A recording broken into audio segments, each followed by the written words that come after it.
Está no ar um programa sem preconceitos. Drogas, fique por dentro. Um bate-papo com o Dr. Antônio Neri Filho. São 8h03. Bom dia, soteropolitanos e soteropolitanas. E mais uma madrugada, sem sol, mas está legal, não está fazendo muito calor, mais praia. Eu acho que vai ser difícil, porque eu vi as ondas todas ali relativamente alta. Então, nesse domingo, Zé, o nosso galinho aí da madrugada, por favor. 8h05 quase nesta madrugada, e eu começo então lendo, como nós temos feito todos os domingos, um poema enviado para o nosso programa. Desta vez eu vou ler um poema de Davi Mendes Santiago Lima, que se apresenta à moda de Gregório de Matos, e diz: Luar do Conselheiro. Cabe, pois, ao poeta a resignação, bem-aventurados dos que negam o ópio, ainda que sua presença seja uma constante. Ah, discípulos de Lord Byron, transeuntes da polêmica, incestuosos avatares da divina arte. Sabeis que vossos versos são ouvidos, mártires da vanguarda, masturbando a digníssima decência com estrofes libertinas de desapego. Circundo as esferas da luxúria, calmo e impotente. Lanço versos ao espaço, crendo, pois, que sou qual Deus, navegando na eternidade de minha individualidade. E a majestosa nobreza, coitada, tão desamparada frente a esses depravados sacerdotes da palavra. A eles causa repugnância nossos cortejos eternos.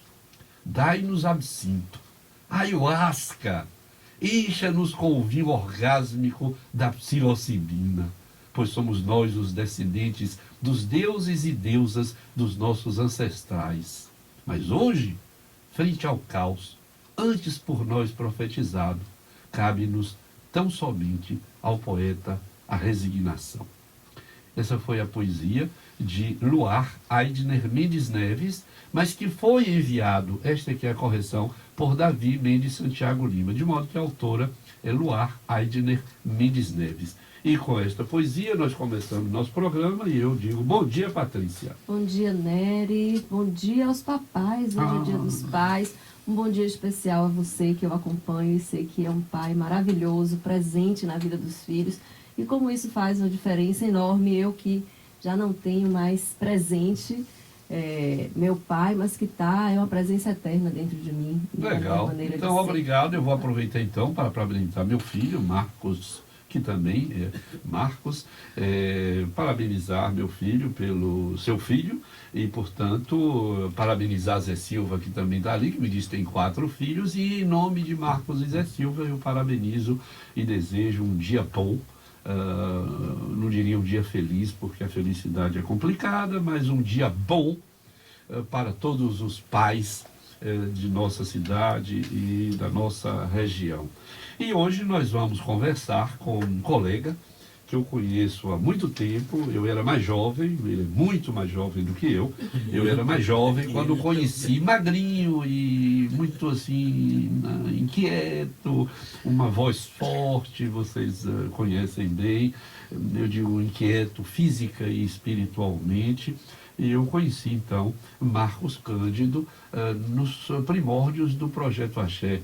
Nós já tínhamos um pequeno percurso, conversava com ele há pouco, aqui na Bahia. O CETAD foi inaugurado em 1985, 1990, César de la Roca desembarcou na Bahia e junto com Marcos Cândido iniciaram uma aventura absolutamente extraordinária, da qual nós conversaremos hoje. Então vocês já compreenderam que o nosso convidado de hoje é Marcos Cândido, que é psicanalista, formado em letras. Eu pensava que ele era psicólogo, veja só, formado em letras vernáculas e francês, e é doutor em psicologia do ambiente. Marcos, bom dia. Isso.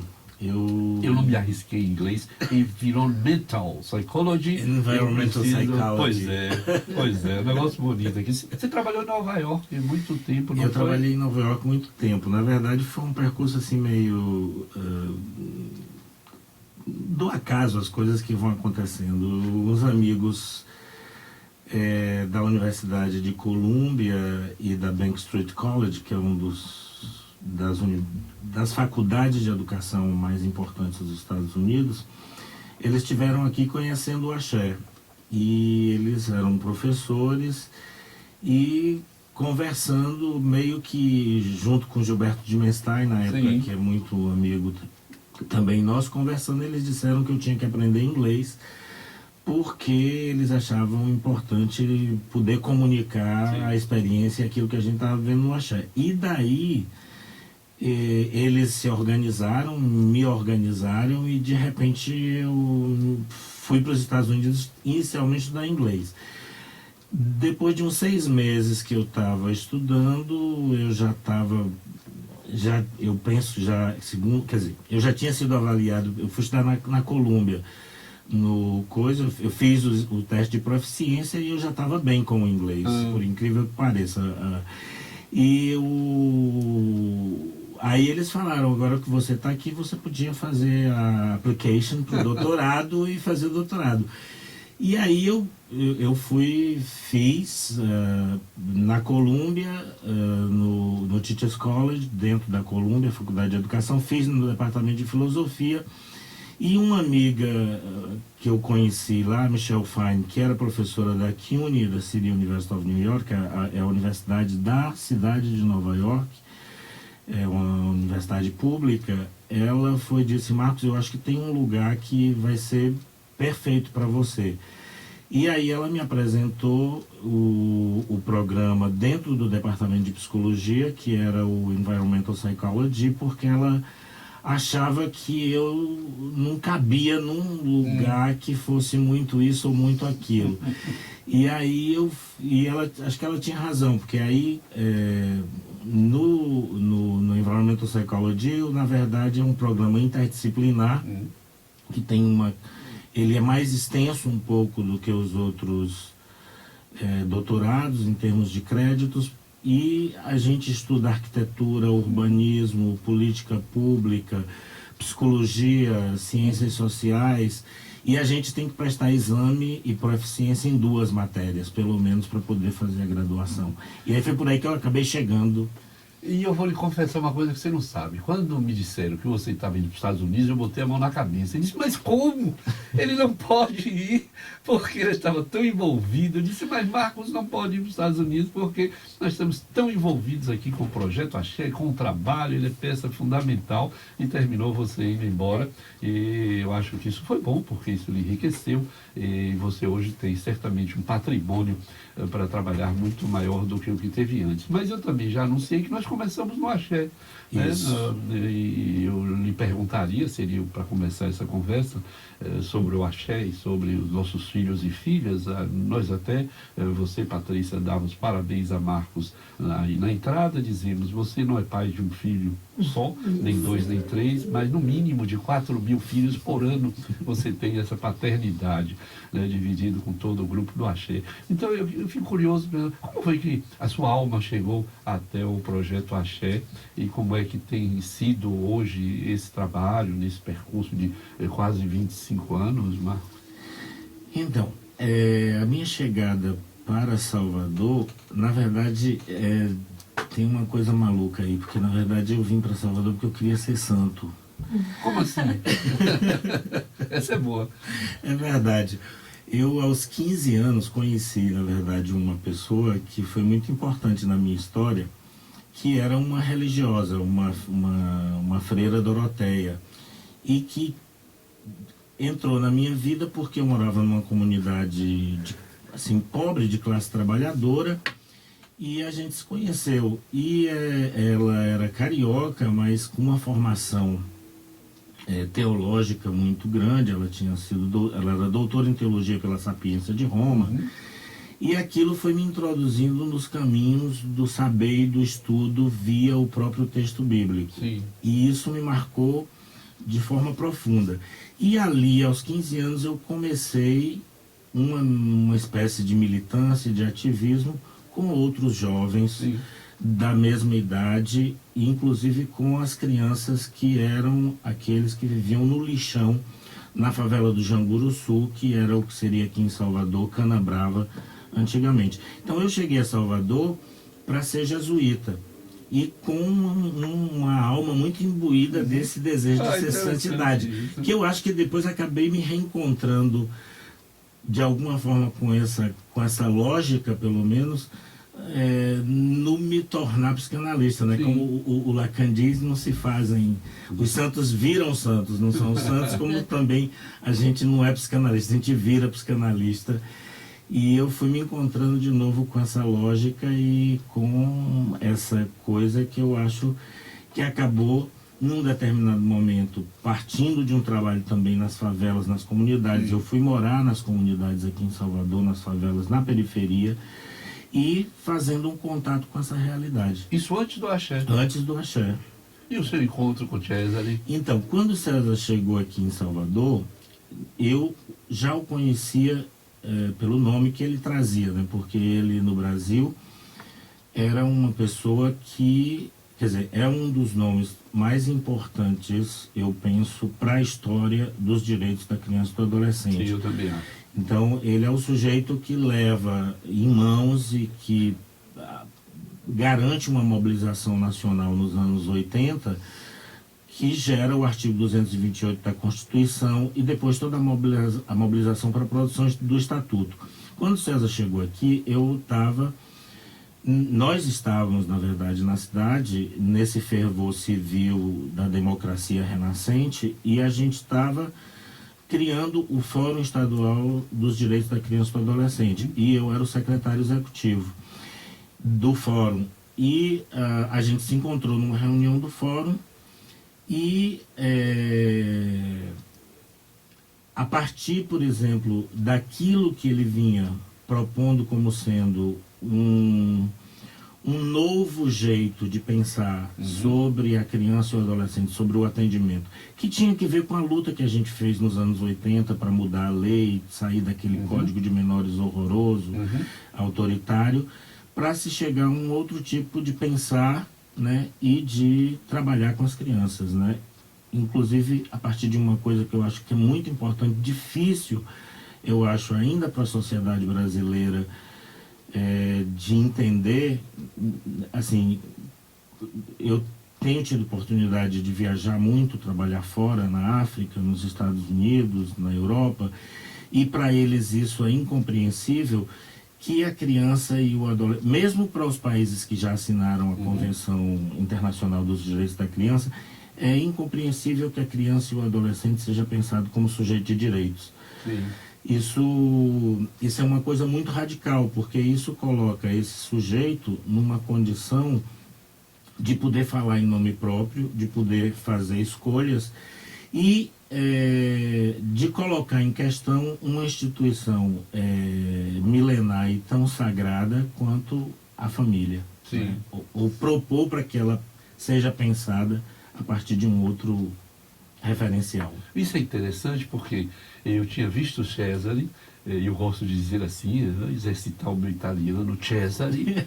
Então eu tinha visto Cesare em Brasília, e o CETAD tinha iniciado em 85. Quando ele vem para a Bahia e começa a pensar o axé e se encontra com você e com outras pessoas, nós já tínhamos 5 anos de trabalho dizendo que a maconha não matava por intoxicação aguda, que era preciso pensar mais seriamente sobre a história das drogas, que não era uma questão de repressão, era uma questão de educação, de que não eram as drogas que ocupavam a vida das pessoas, eram as pessoas que ocupavam as suas vidas com um pouco de drogas nesta ou naquelas circunstâncias. Quer dizer, subvertíamos a ordem da equação de que não é a droga que faz o mal, as pessoas sofrem e, portanto, elas minimizam o sofrimento com a droga.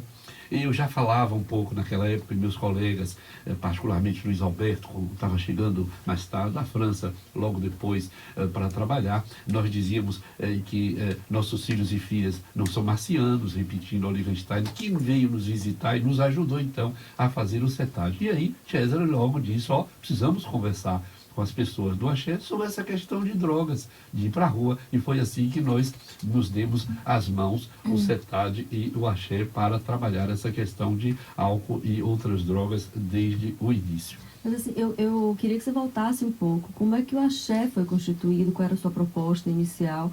falar um pouquinho. Vocês estão falando como se o público já soubesse, mas não sabe. Inclusive, eu nunca ouvi essa história do nascimento do axé. Acho que seria interessante. Então, era uma ideia bastante simples, eu acho. E, quer dizer, Aparência, né? isso. Na aparência, na medida que ela tem por trás esse princípio, né? Eu acho que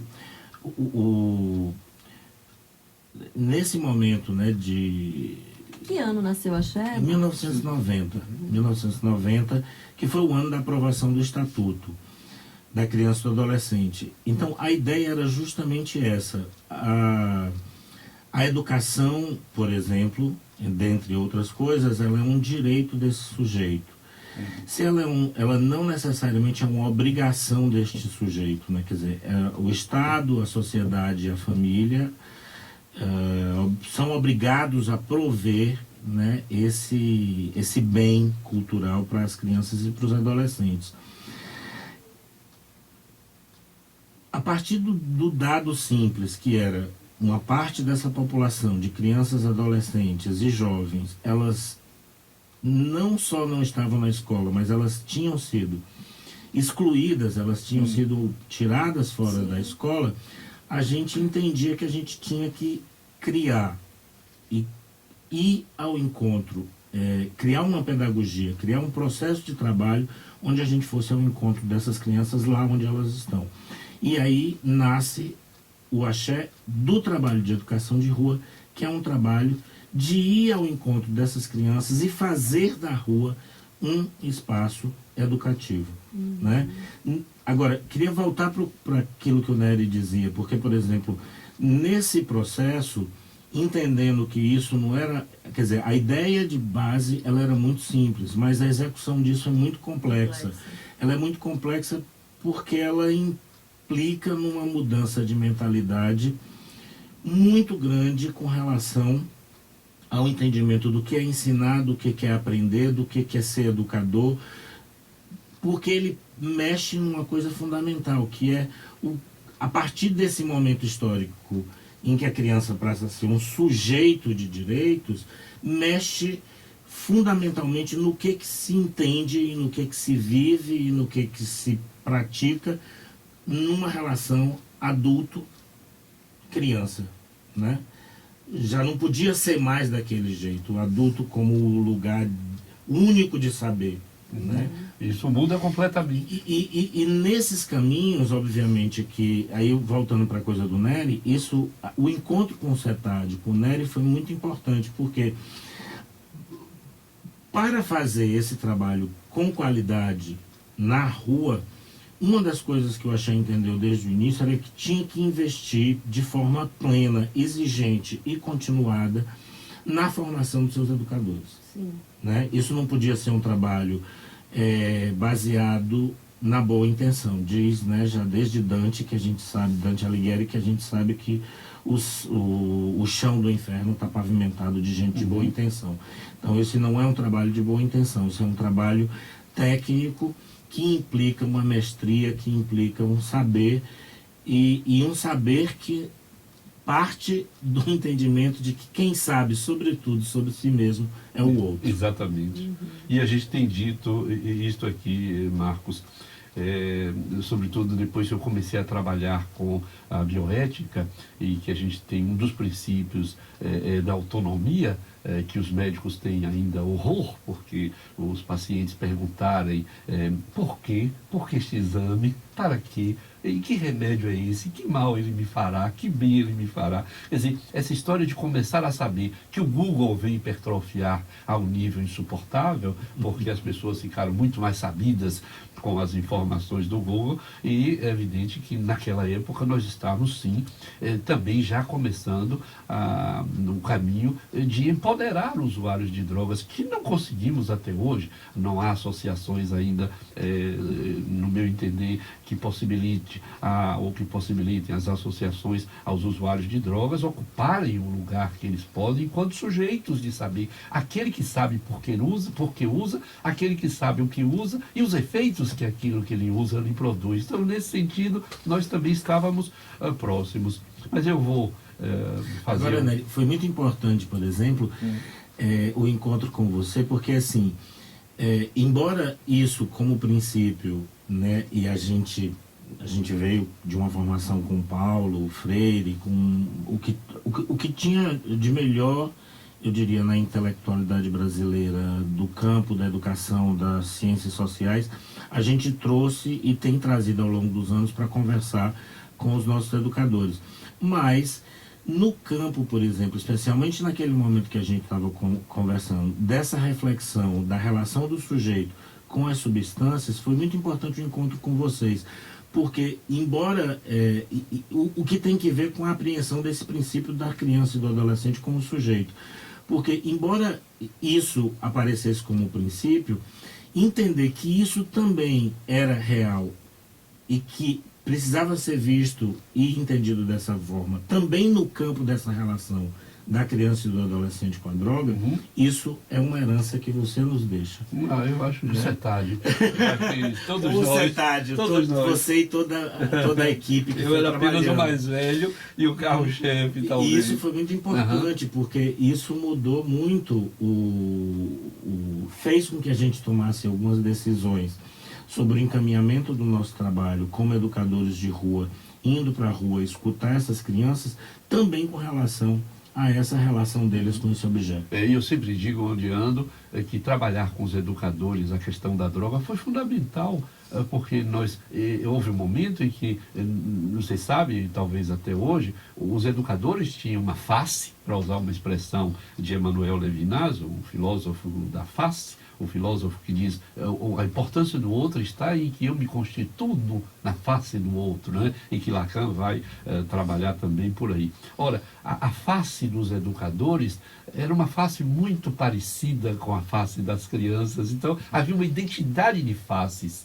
E nós sabíamos que era preciso que as faces fossem diferentes, para que elas se reconhecessem na diferença. Isso é que era interessante e nós trabalhamos isso de modo extraordinário naquela época. Este é o Drogas Fique por Dentro. Nós estamos conversando com Marcos Cândido, que é cofundador e coordenador de arte e educação do Projeto Axé e psicanalista da Confraria dos Saberes. Nosso telefone é o 35055000. Eu sei que o Zé já está dizendo ali, nosso primeiro bloco já foi, mas eu espero que nós possamos ter notícia dos nossos ouvintes no nosso segundo bloco, logo depois desse breve intervalo que faremos. Até já. Eu vou abrir aqui e você faz Sem Preconceito. essas coisas. Drogas. Fique por dentro com o Dr. Antônio Neri Filho. São 8h30, o tempo passa muito rápido, tem a impressão que quando a inteligência é como a de Marcos, o tempo acelera, viu, Marcos? Eu acho que isso é um problema para nós.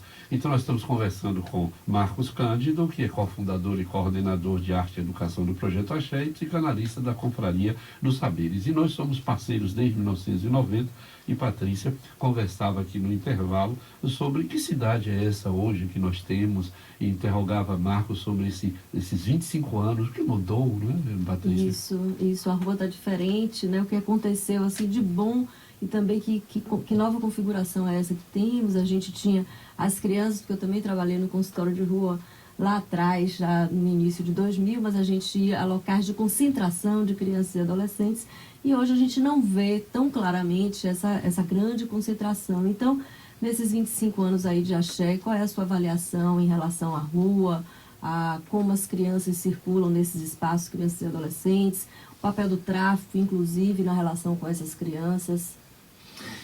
Então, a rua mudou muito.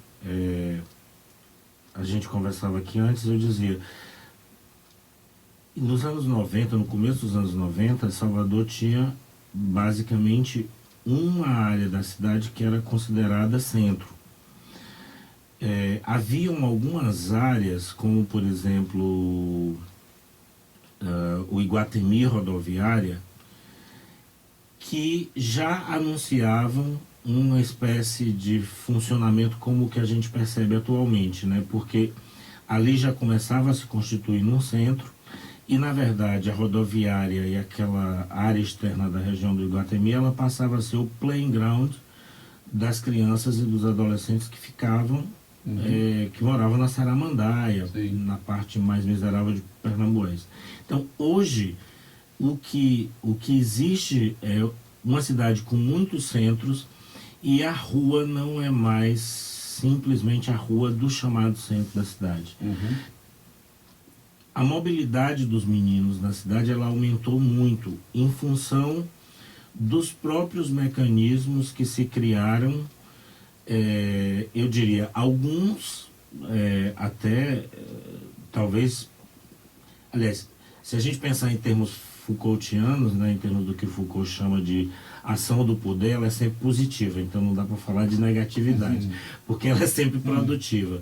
Então, a cidade também foi produzindo uma nova dinâmica, se produzindo e produzindo uma nova dinâmica para os meninos. Então, seja por mecanismos mais repressores, como também por mecanismos de atenção. Por exemplo, as praças, como o Campo Grande e a Piedade, hoje, em nome de uma suposta beleza, elas são cercadas. Né? Ali nos mares também, frente à Irmã Dulce, então, essa circulação dos meninos ela é maior. A área do centro da cidade, ela hoje tem uma circulação de crianças, adolescentes e jovens que tem que ver com uma espécie de bolsão de miséria que está encrostado nesse centro, né? Então, por exemplo, a gente tem a cartografia de Salvador fala sempre de uma cidade alta e de uma cidade baixa, para fazer um exemplo. Sim. Mas existe, na verdade, uma cidade do meio. Sim, né? Interessante. Existe uma cidade que se configura de um jeito completamente diferente, que começa aqui na Gamboa e que ela vai até o plano inclinado da Liberdade. E ela nem está embaixo e ela nem está em cima. Ela nem é cidade alta e ela nem é cidade baixa. Sim. E essa é uma área que é ocupada por gente, e muitas das crianças que hoje circulam nesse centro, elas vão e vêm dessas localidades. De quê, na sua opinião, Marcos? Olha, eu penso que como os primeiros, digamos, seres humanos que teoricamente a gente diz que eles saíram todos da África em busca de prosperidade, né, de resolver seus problemas e suas dificuldades com relação à fome, com relação aos recursos para viver melhor. Eu acho que essas crianças, esses adolescentes continuam indo para a rua. A gente fez em 90, fez em 93 e, aliás, vou anunciar, a gente vai fazer agora de novo agora em 2016, um novo mapeamento e contagem da população de rua em Salvador. Interessante. E isso vai ser muito importante para a gente compreender essa nova dinâmica, esses novos encontros e essas novas cartografias do desejo das crianças. Mas será um levantamento de toda a população, adulta e adolescente e criança, ou só de criança e adolescente? Porque o Axé fez uma vez com o IBASE um levantamento, mas de criança e adolescente. A gente fez em 90 com o IBASE, criança e adolescente, depois em 93 nós fizemos sozinhos, e a gente vai fazer agora. Eu estou juntando forças, conversando com o pessoal do movimento da população de rua e com outros parceiros interessados para a gente montar uma grande equipe de pesquisa que possa fazer esse diagnóstico com relação à população de rua, infanto-juvenil e adulta. Isso é o desejo da gente. Porque em 2007, 2008, o Ministério do Desenvolvimento Social fez uma contagem, mas só de adulto, excluiu criança e adolescente. E uma contagem problemática, porque eles usaram, na verdade, a mesma metodologia que a gente tinha criado em 90 para fazer esse trabalho, só que eles resolveram inserir no contexto da execução do trabalho de pesquisa alguns elementos que são e algumas questões de pesquisa que não podem ser respondidas por uma abordagem dessa natureza. Então, tem um problema ali também com aquele levantamento. Temos ouvinte na linha, Patrícia? Hamilton Santos da Ribeira na linha 3. Bom dia, Hamilton.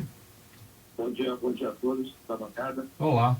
Um bom dia especial para Marcos Cânio, grande pai do Projeto Axé, e sei que os educadores estão todos acordados ouvindo a sua entrevista. Gerente de educação de rua do Axé.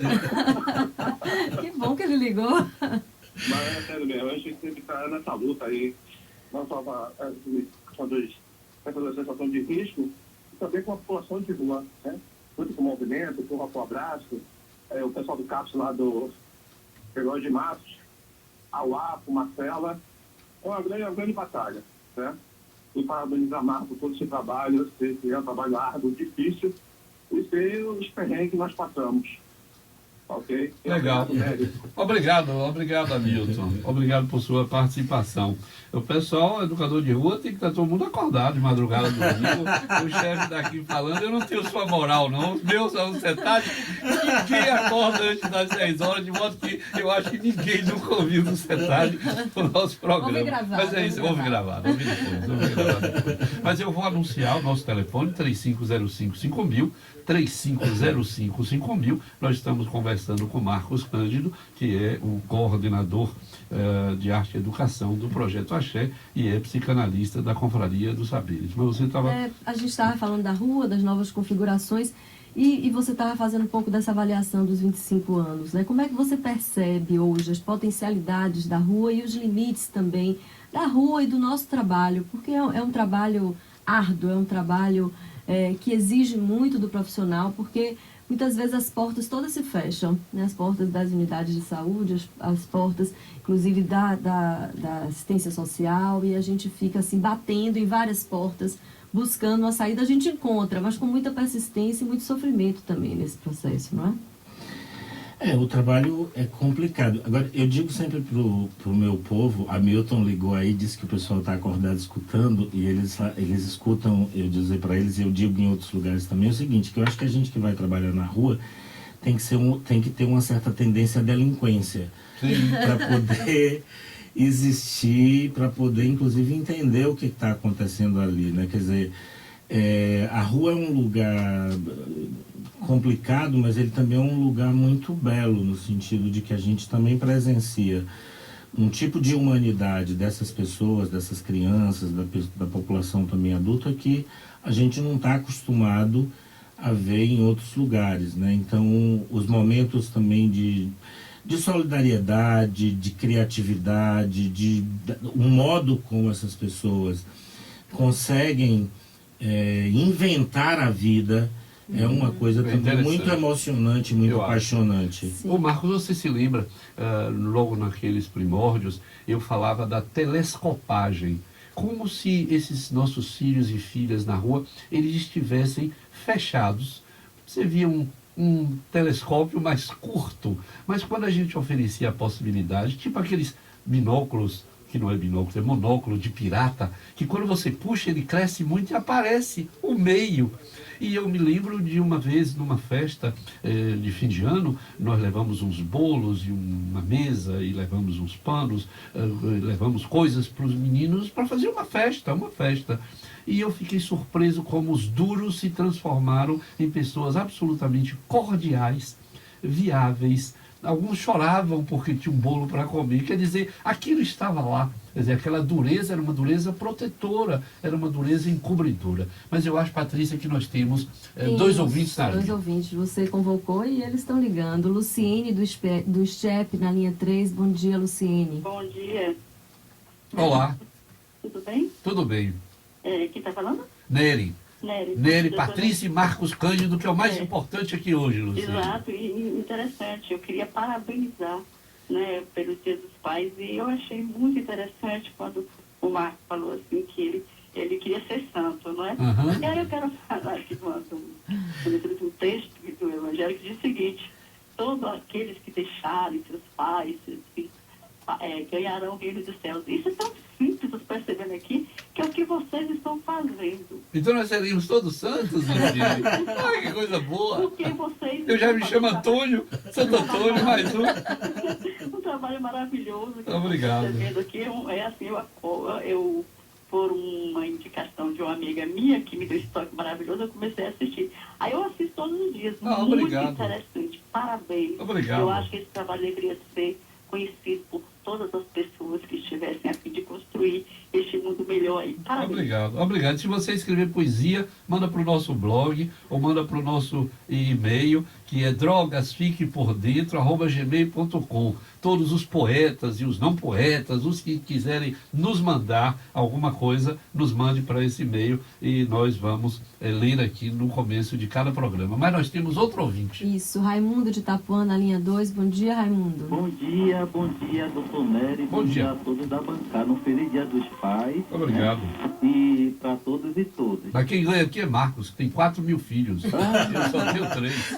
Nossa, que coisa linda. Uhum. Doutor Nery, eu estou ligando para só botar uma pimentinha aí na discussão. Uhum. Eu achei muito interessante a postura do secretário da Educação do município, Belintani, em promover esses educadores, né, pessoas que vão que saem das escolas e tentam resgatar esses meninos e meninas para tentar reverter esse processo, né, de abandono social. Não sei se o termo seria esse, mas eu gosto desse termo, então eu utilizo. E também o município buscar ver um material humano com muitos agentes de saúde, agentes de combate a endemias, que não são valorizados, poderiam ser muito bem utilizados nessas propostas, entendeu, doutor Nery? Muito obrigado, viu? Obrigado a você também, entendeu? Mas ele está propondo que a gente amplie, né, que esses servidores também sejam capacitados para trabalhar nessa dimensão. Mas você chamava a atenção que não pode ser de qualquer modo, nem qualquer, em qualquer lugar, não é?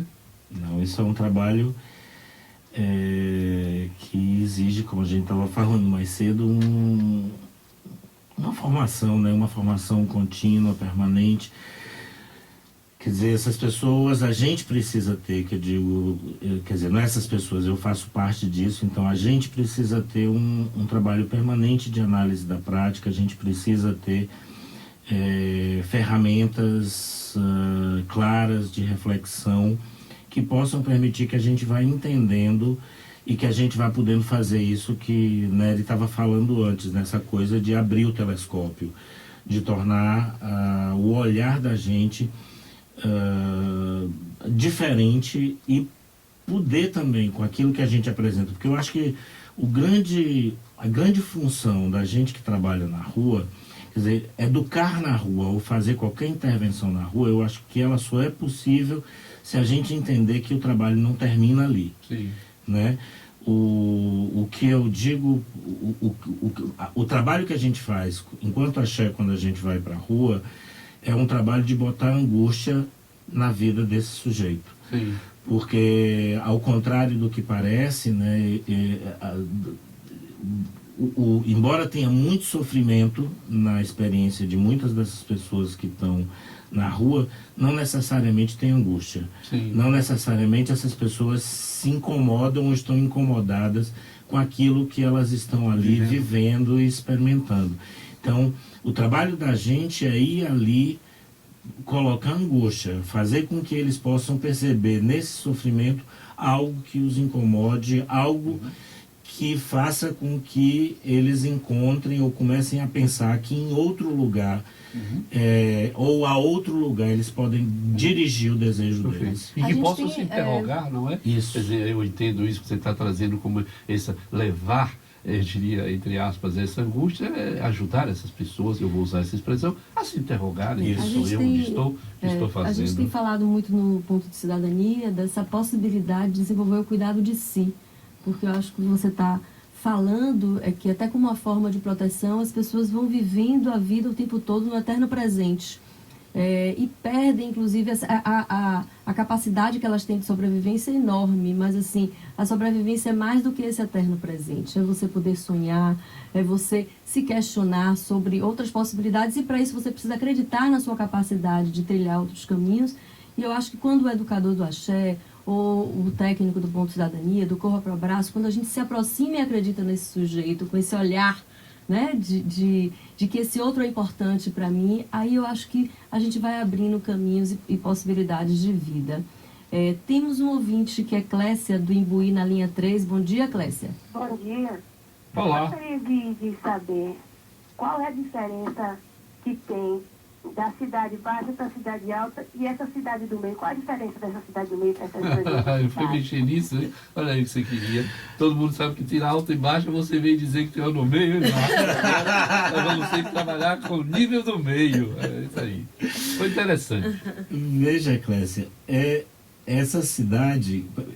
bom, primeiro, essa é uma provocação para a gente pensar mesmo a cartografia de Salvador, né? Porque essa cartografia oficial, ela gera um olhar, inclusive na hora de fazer política pública, que é um olhar voltado para cima ou para baixo. E não para o meio. Né?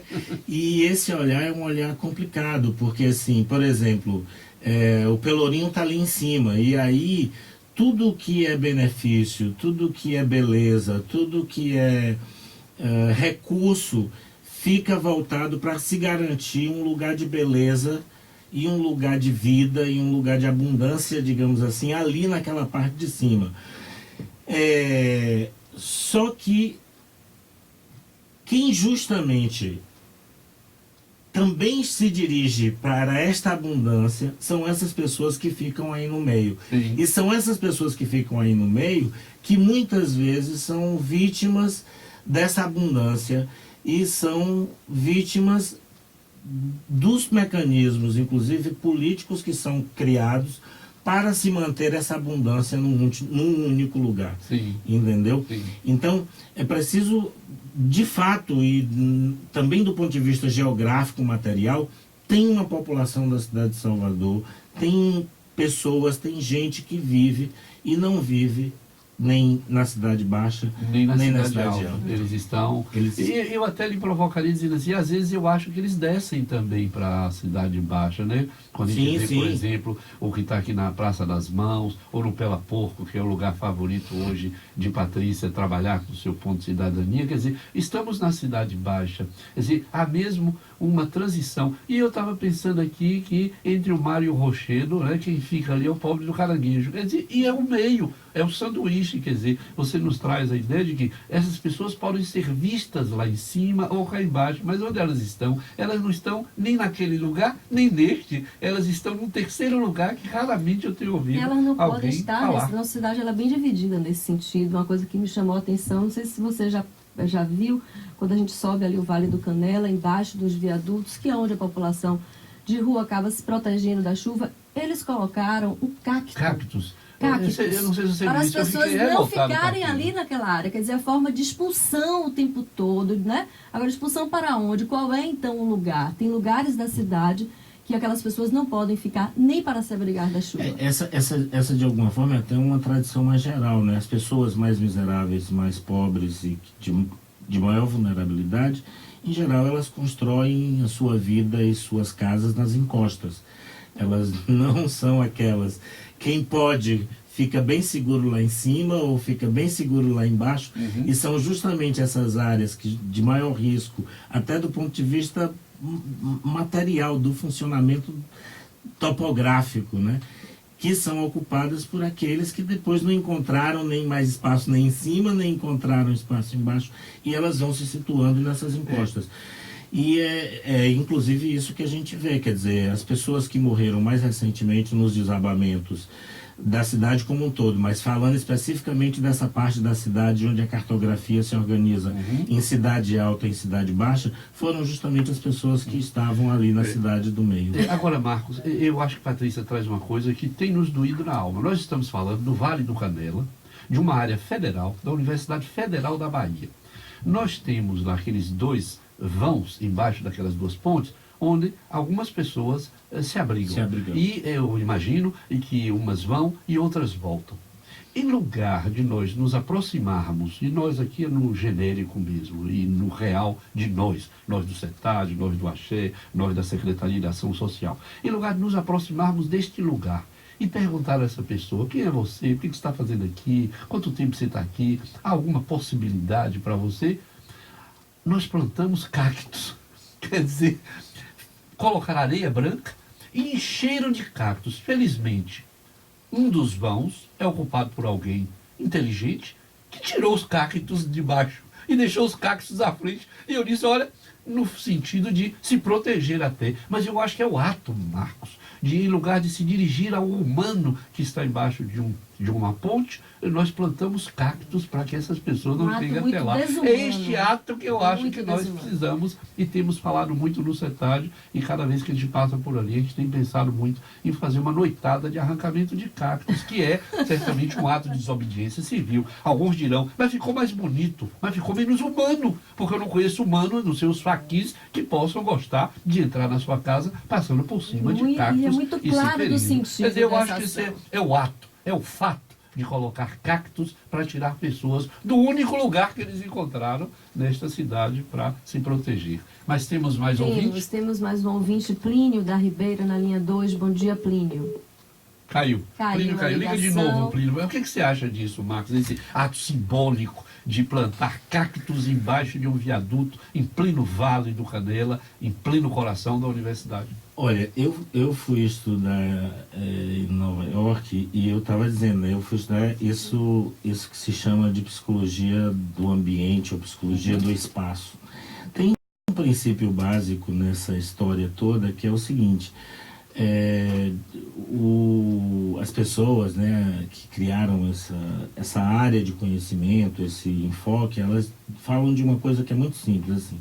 Um sujeito, ele pode ser tanto quanto mais feliz, ou pode ser mais saudável, inclusive do ponto de vista mental, quanto mais possibilidade ele tem de ter um controle, um manuseio do seu espaço, Sim. inclusive do seu espaço físico, né?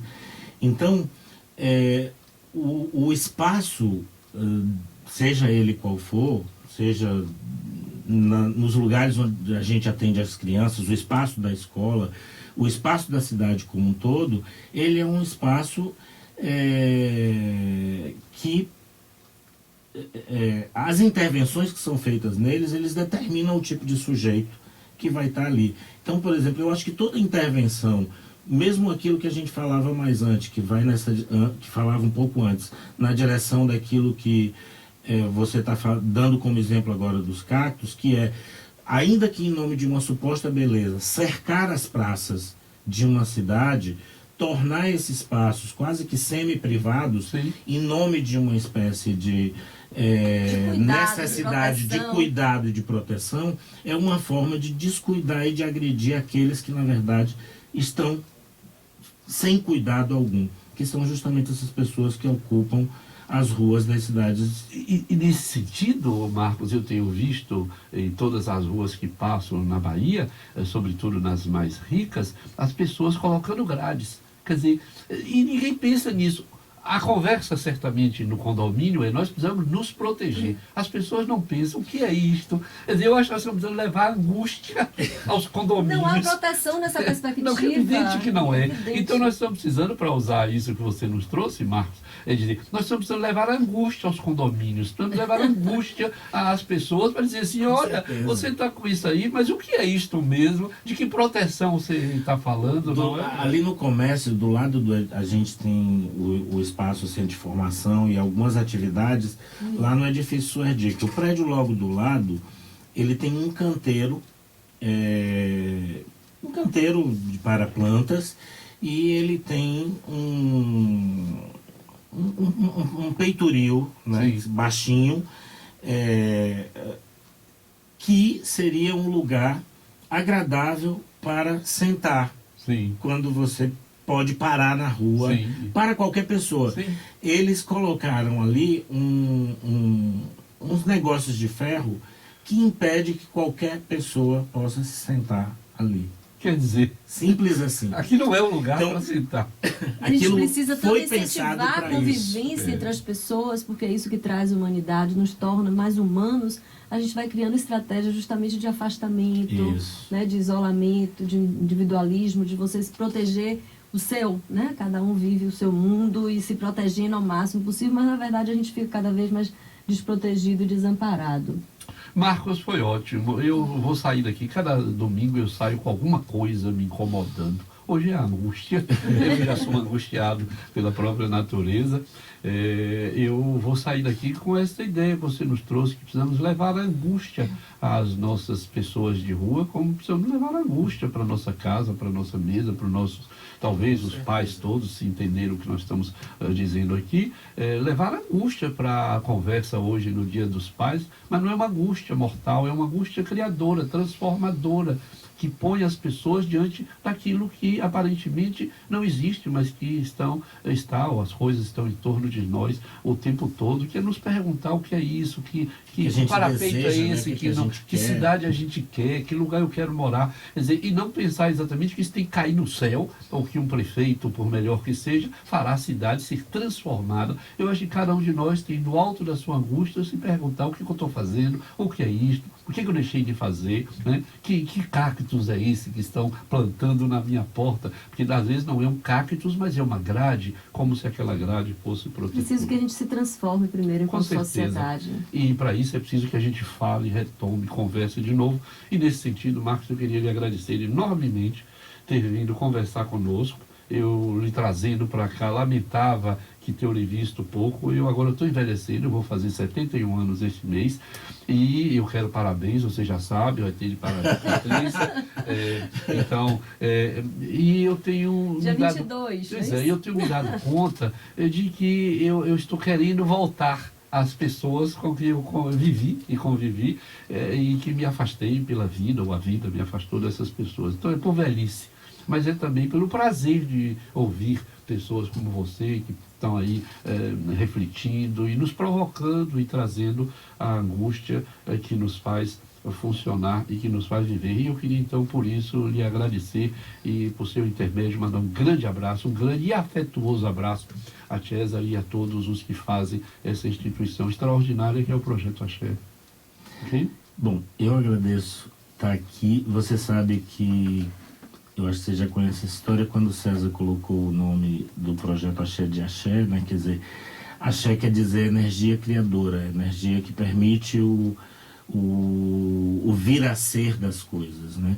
E ele faz isso porque ele diz que a criança e o adolescente é o maior axé de uma nação. Também acho. Então, se a gente continuar colocando pessoas na lata do lixo, que é o que esse país tem feito, a gente vai destruir aquilo que é a maior energia que a gente tem. Eu concordo com você. No próximo domingo, nós vamos conversar com Paulo Gaudenzi, ex-secretário de Cultura e Turismo da Bahia, e creio que será uma conversa não com um especialista das drogas, mas com um especialista da cidade, um especialista do lazer, especialista da vida. E a música, para encerrar, Marcos, qual foi a que você escolheu? Gente, de Caetano Veloso, que é o que a gente quer que aconteça na vida de todos. Então é isso que a gente vai ouvir, agradecendo a todos. E mais uma vez, um grande abraço para todos os pais aqui, os papais desta cidade. Especialmente eu que está lá na minha casa, cuidando de meu pois filho. Pois é, esperando você. Um grande abraço para domingos. todos e até o próximo domingo. Gente olha pro céu, gente quer saber o gente é